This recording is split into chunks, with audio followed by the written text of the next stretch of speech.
"You can never be too rich or too thin," said Dr. Clive. If he could make the rich thin, it would make Dr. Clive wealthy. That was his last name, which I struggled to pronounce. He was one of the smartest people in the world and also very ambitious. He had his own laboratory and a team of scientists working on a secret project. A project that, if successful, would not just make them millionaires but billionaires, and it was about a treatment. Male pattern baldness, as well as a treatment for aging, a treatment that reverses aging, and most importantly, a treatment for obesity. His goal here was to invent pills that you take before you sleep, and when you wake up you find your hair has returned. If you had wrinkles on your face, they would also be gone, and you would have lost about 5 kilograms of fat. Something like this is almost impossible, but Dr. Clive was very ambitious, as I mentioned, and also very intelligent. Some said his intelligence was close to madness, and the pill he actually managed to invent was almost like a worm. However, he genetically modified it and was able to produce a very similar treatment. Of course, he tested this pill on animals, as is done with many medications, and from the title of the video, you know that we will delve into some details related to his experiment. But after the experiments, Dr. Clive was looking for a human subject to test it on, so he visited local bars, searching for the right man. One day he found a 35-year-old overweight and unemployed man named Thomas Henry and offered him a sum of money in exchange for being a test subject. The individual who was chosen as the test subject for Dr. Clive's experimental treatment eventually managed to escape from the laboratory. He fled and was exceedingly thin, harboring within himself a worm that possessed the potential to bring about the end of all humanity.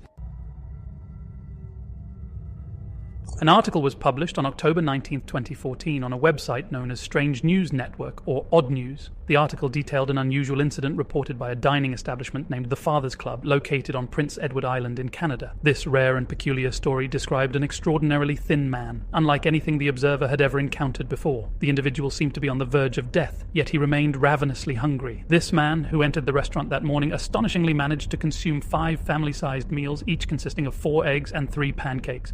5 pieces of bacon, 5 pieces, and 5 pieces of toast. He ate all of it 5 times. They say he ate until he finished the day's supply of eggs they had. He was chewing the food in his mouth and asking for more, and one of the times when she went to get him food, she came back and saw him stuffing napkins in his mouth, chewing and swallowing them. After he finished, he paid the bill, and she says she could hear a sound coming from his stomach. The article writer on this strange news site concludes by asking, "Who is this man? And where did he remove oblivious people from?" But the followers of this site know. They know that something strange is happening in Prince County, and his argument is that no man can be this hungry to such an extent. And frankly, this site is not reliable, especially when you see the suggestions of other articles. There is an article that talks about what they call the science of Freemasonry and how they are responsible for this thing, meaning the man is hungry.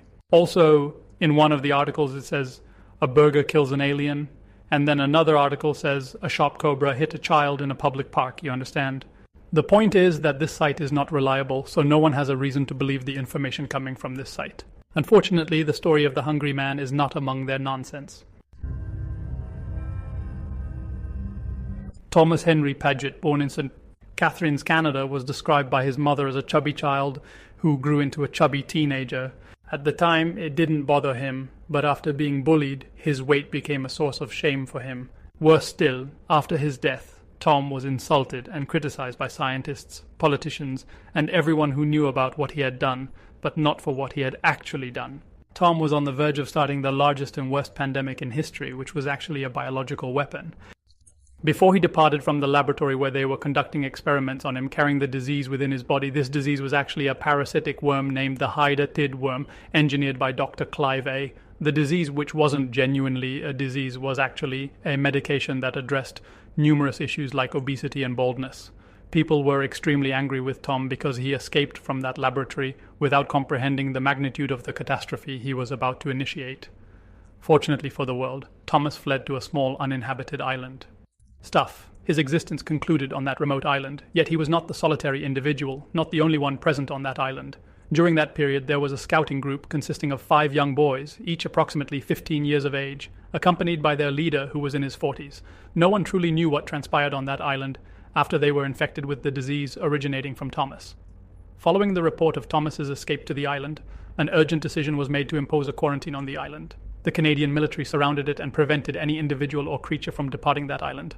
Even if a pigeon flew from the island, there was a sniper on one of the ships waiting for it. Many people believe that these measures were taken because they were afraid the disease would spread and infect the world, leading to the greatest catastrophe for humanity. All these strict measures resulted in the death of everyone on the island, and all this happened because of a greedy doctor who tried to invent a cure for obesity, or at least that's what they thought. When Dr. Clive was arrested and his lab was raided, they discovered files and documents revealing many things. The cure he invented was not actually a cure, but rather... What I'm about to read is a series of recordings from intense experiments on an animal, specifically a guinea pig. The notes start with the test subject, a genetically modified guinea pig, weighing 13 to 50 grams before testing.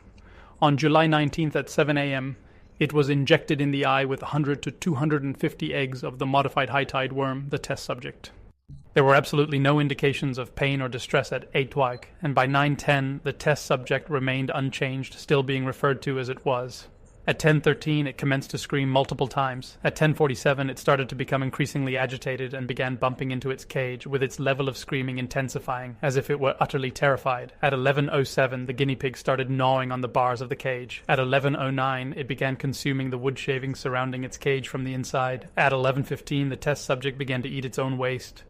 This situation is quite revolting and dreadful. Indeed, it expelled the parasitic worm from its excretory system, and after a duration of 19 minutes, it commenced screaming loudly, which is unexpected from such a diminutive creature. Subsequently, it ceased without any movement. At 11:56, the guinea pig was observed consuming part of its left paw. Its eyes were rapidly blinking, and it appeared sedated, as if it was unaware of its actions or unable to perceive the pain. The pain was so severe that its body couldn't register or comprehend it. At precisely 12:03, the observer documented that the initial intestinal rupture transpired, resulting in the release of a cluster of high-dated worms. Following this, the ultimate symptoms of the illness began to emerge in the animal, which included pronounced joint stiffness, labored breathing, and the formation of a milky film over its eyes. Additionally, it was observed that the animal was repeatedly opening and closing its mouth as though attempting to chew or gnaw. At 12:16, a subsequent intestinal rupture took place, releasing an additional group of newly emerged high-dated worms from its abdominal region, and the test subject ultimately succumbed from the worms that were coming out of its body. It died during the test duration. The test lasted 5 hours and 22 minutes. The weight of the test subject after the experiment was 490 grams. The total weight loss was 68 grams in 5 hours. And if you think what I described earlier and what you read just now is horrifying, well, this part, I am not exaggerating when I warn people to watch the video at their own risk, because the many details here, I tried to encode some of them, but they are very horrific and very saddening, so keep this in mind. In the records of Dr. Clive's lab, they found a recorded experiment. This experiment is from the same allocation treatment, of course, and this time they injected a chimpanzee. So let's read it. Test subject number 13, age 3 years. Female, current weight 47 kilo, date 22/9. Please keep in mind this is a small chimpanzee, and the image shows what a 3-year-old chimpanzee looks like. You might feel emotional about the events that occur. At 9 the sample was injected. The test subject is alert and lively. Enjoys the swing bars, reflective steel mirrors, and the pool. There are no signs of stress or pain. At 10 the test subject remains unchanged. The test subject remains unchanged at 12 time. At 1 no change. At 1:15 no change. 50 minutes. The test subject shows signs of agitation, moving nervously in its cage, and emits a series of strange cries. The cries resemble those of a distressed dog. Her movements continue, and her cries escalate in tone. The subject exhibited extreme levels of pain, and then calmed down, scratching her backside violently. A small amount of blood was noticed at 3:09. The test subject consumed all the food available in her cage, 3 kilograms of fruits, 5 kilograms of dried worms, and 3 kilograms of vegetables. This amounted to eating approximately 10% of the test subject's weight in less than 40 minutes. She did not chew properly and choked on vegetable roots, then regurgitated and swallowed them again. The subject persisted in laughing while scratching her backside with great intensity, and there was nearly more bleeding observed. The observer, Dr. Clive, documented that approximately half a liter of blood was lost and recorded a potential tear in the chimpanzee's skin. The chimpanzee ceased scratching herself, yet Dr. Clive observed that her ribs were prominently protruding due to the weight she had lost. This suggests that she lost weight rapidly within these 2 hours or so, although it was at a slower rate compared to what they refer to as the records from their other experiments. On a guinea pig, they also tried it on a cat. I'm not sure what type of cat this is, whether it's a lion or something else, but this isn't their first experiment. At 5:23, its skin began to sag around its waist, its eyes sank, and its behavior was calm and seemed indifferent. It appears that this is the effect of the sedative. At 5:45, the hydatid worm emerged from the anus, with a visible length of about 18 cm. I will compile the rest of the observations regarding the effect on the chimpanzee's body while the worm was emerging, but all. You need to know that there was a lot of bleeding and a lot of tearing, and the worm hadn't come out of her yet. The worm continued to emerge and was about 76 cm long at 5:50. The chimpanzee started moving hesitantly and playing around her spot, with the worm trailing behind her. The middle part of the worm was visibly swollen. At 5:52, the hydatid worm completely exited her body, measuring approximately 304 centimeters in length. The test subject continued walking without noticing the worm coiled on the ground beside her. The experimental subject commenced colliding with the transparent glass wall, seemingly unaware that she was unable to pass through it. At precisely 6:12, a bloody foam began to emerge from her mouth. Moments later, she started to bleed from her nasal passages as well. At 6:36, the chimpanzee lay down, as if she intended to sleep, with her large intestines protruding from her body. By 8, she continued to remain asleep and began to breathe rapidly. At 9, Dr. Clive commenced recording that he perceived a sticky movement within her body, specifically in her abdominal region, for approximately 10 minutes. Suddenly, her eyes...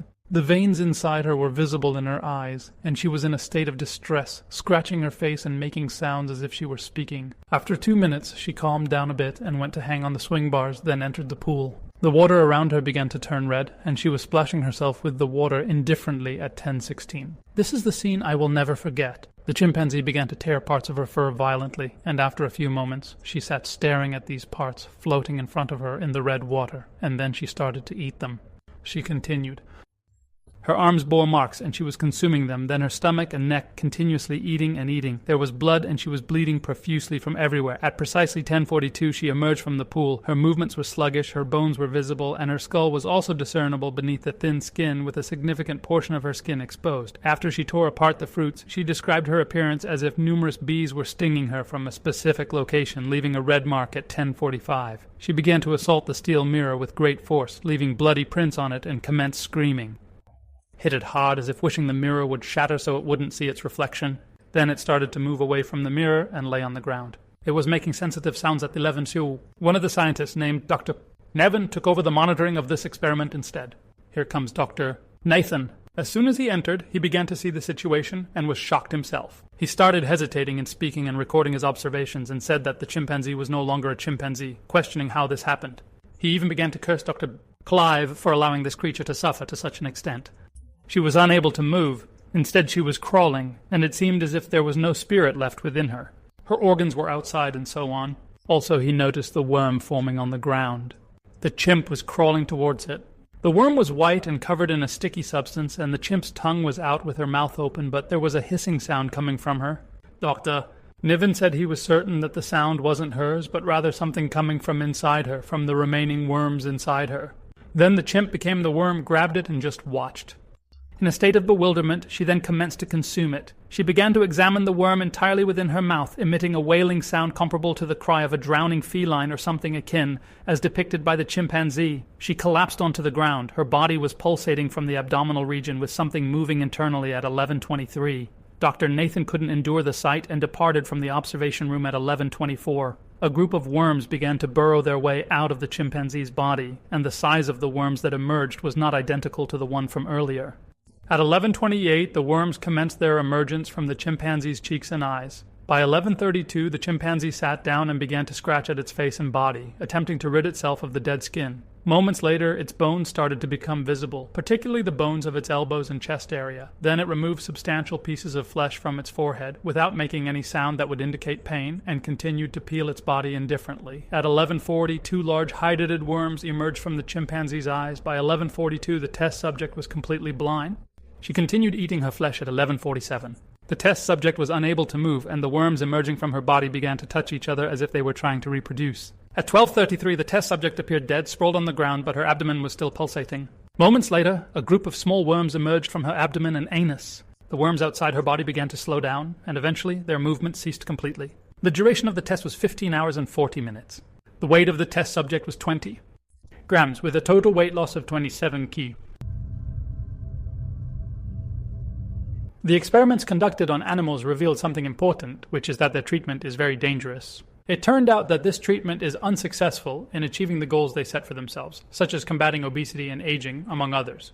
But what if this treatment is not a treatment at all? What if the experiments we read about earlier were not failures but rather completely successful? The hide worms, once they enter the creature's body, start to multiply and increase the person's appetite, reaching a point where their hunger becomes unreasonable until the affected individual dies, a death that is quite horrific.